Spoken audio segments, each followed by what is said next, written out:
Sebenarnya perlindungan pada masa pandemi itu kan sangat berbeda dengan perlindungan pekerja migran di masa sebelum pandemi ya. Jadi tantangannya memang jauh lebih besar gitu karena pandemi ini terjadi secara global di seluruh dunia. Nah, di awal-awal pemerintah memang terasa gagap bagaimana kemudian mengantisipasi gelombang pandemi yang dulu dimulai dari Wuhan, dan ternyata itu banyak warga kita gitu, baik pelajar, pekerja migran bahkan waktu itu nggak tersentuh gitu oleh pemerintah karena mereka tidak berdokumen, ketakutan kalau waktu itu pertama kali evakuasi gitu, sehingga itu juga jadi tantangan ya, perlindungan mereka yang tidak berdokumen pada saat pandemi gitu. Mau dievakuasi ketakutan ditahan polisi, kemudian mau keluar rumah untuk mencari perlindungan, mencari akses kesehatan, ketakutan juga ditangkap, segala macam, itu juga jadi tantangan luar biasa gitu. Kemudian yang kedua, di negara-negara yang mereka menetapkan kebijakan lockdown itu juga nggak mudah gitu, terutama pekerja migran yang bekerja secara harian gitu ya, seperti di Malaysia kita kan punya lebih dari 3,3 pekerja migran di sana. Itu pada lockdown masa-masa awal 2 minggu pertama mereka masih bisa survive dengan sisa gaji mereka untuk makan gitu. Tetapi kemudian karena lockdownnya itu masanya panjang, mereka kehabisan stok makan, nggak bekerja, kemudian nggak ada insentif dari mana-mana. Banyak yang hanya hidup menggantungkan dari bantuan tetangga gitu ya. Dulu di awal-awal lockdown itu di Malaysia dikenal dengan centel pagar gitu. Jadi masyarakat di sekitar itu mencantelkan makanan di sekitar pagar gitu, sayur apa-apa, kemudian pekerja migran banyak yang ngambil gitu. Bahkan kami banyak menerima pengaduan teman-teman beberapa terpaksa membakar tikus untuk dimakan karena nggak punya stok makanan gitu. Nah, kemudian migran kan memang memfasilitasi, melakukan pendataan, juga supporting logistik gitu, terutama di Malaysia karena kami ada kantor memang di sana gitu. Kemudian hal lain juga tantangannya perlindungan mereka yang kehilangan pekerjaan. Jadi yang di PHK itu kan juga banyak sekali.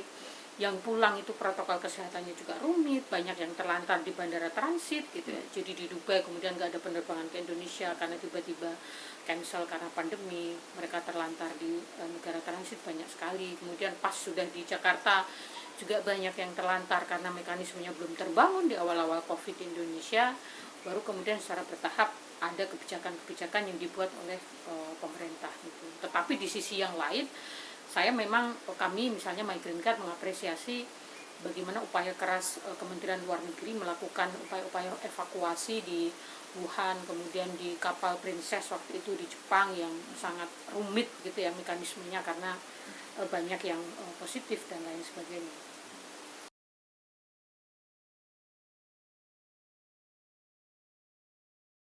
Kalau untuk pekerja migran menghadapi kasus hukum sebenarnya akan berpulang pada bagaimana kebijakan COVID di negara tersebut gitu.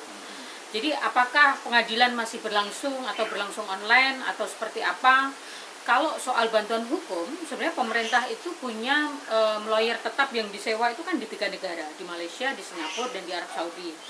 Yang itu memang ada anggaran dari APBN untuk menangani kasus-kasus hukum gitu. Tetapi sekali lagi berpulang kepada apakah proses peradilan di negara itu masih berjalan atau tidak. Seperti di Indonesia sendiri kan juga sempat lockdown ya, beberapa peradilan sempat gak jalan gitu. Kami juga sedang berperkara di Mahkamah Konstitusi misalnya sempat break selama beberapa bulan karena COVID gitu. Tetapi ada satu kasus di Singapura yang menarik, PRT migran kita yang melawan majikannya, yang itu adalah konglomerat CEO Changi Airport, itu berhasil menang, dan itu memang dibela oleh NGO di Singapura, Home, dan pengacara pro bono Anil di sana, dan akhirnya menang setelah pengadilan pertama waktu itu memvonis 2 tahun 2 bulan kalau tidak salah, tetapi kemudian banding dan menang gitu, bebas dari semua tuntutan hukum. Jadi sebenarnya sekali lagi berpulang pada bagaimana peradilan di negara-negara di mana mereka bekerja apakah masih berjalan atau tidak pada masa pandemi ini gitu. Tetapi tentu banyak sekali tantangannya.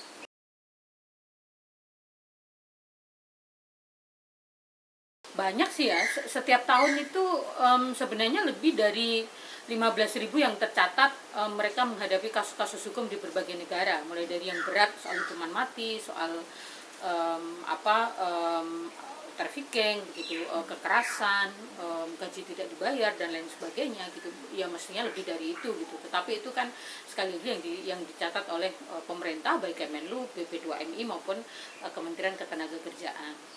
Tetapi ya pada masa pandemi ini yang meningkatkan kasus-kasus yang terkait dengan COVID-nya gitu. Tetapi tidak terkait dengan kasus-kasus legal, tetapi bergeser ke misalnya situasi pekerja migran perempuan di beberapa negara itu drastis, mereka mengalami situasi kerja yang makin rumit karena majikan di rumah, mereka lockdown, pekerjaan makin banyak, jam kerja makin panjang, hari libur tidak ada, nggak ada insentif pengganti hari libur, jadi makin stres, sementara gaji telat, ada yang tidak dapat bahkan sehingga nggak bisa kirim uang ke rumah dan lain sebagainya gitu. Jadi problemnya luar biasa komprehensif gitu yang dihadapi teman-teman pekerja migran perempuan. Bahkan teman-teman beberapa lembaga ya seperti JBM, SBMI dan HRWG pada periode April kemarin melakukan survei, ada sekitar 54% teman-teman pekerja migran di beberapa sektor di Arab Saudi dan Malaysia itu yang tidak terima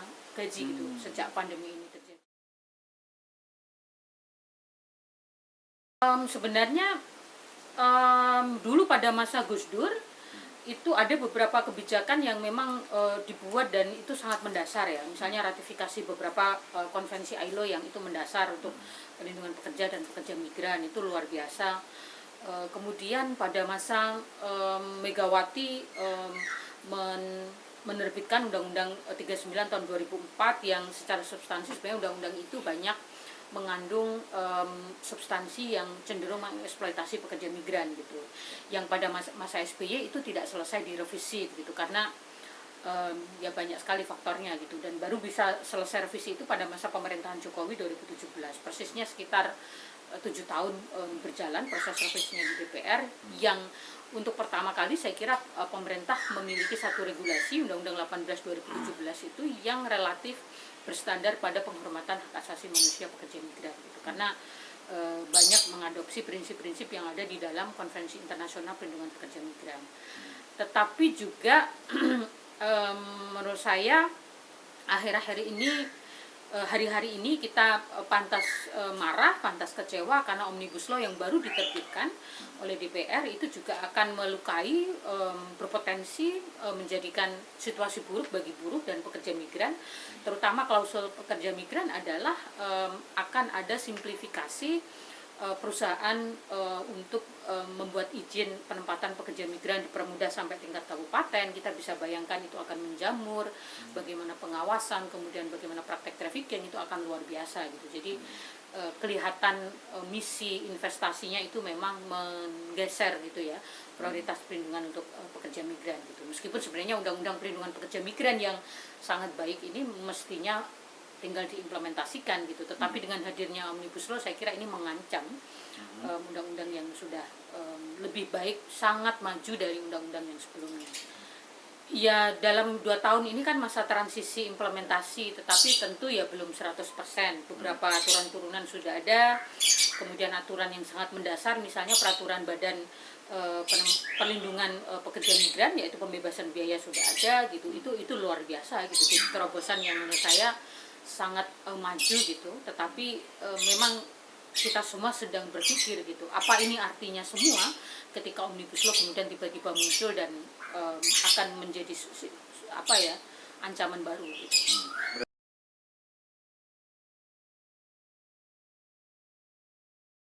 Sejak awal kita tidak setuju dengan RUU Omnibus Law, dan sampai disahkan kita menolak, kita mendorong juga sama dengan masyarakat yang lain ya, teman-teman buruh, mahasiswa, akademisi, untuk agar segera diterbitkan Perpu itu oleh Presiden, karena secara substansi memang itu banyak merugikan. Jadi dari sisi ketenagakerjaan, undang-undang Omnibus Law ini tidak bermanfaat atau ya merugikan, banyak sekali merugikan teman-teman pekerja dalam negeri, teman-teman pekerja migran, lingkungan, pendidikan. Itu banyak sekali sih ancaman-ancaman yang berpotensi nanti akan terjadi gitu. Oh gitu.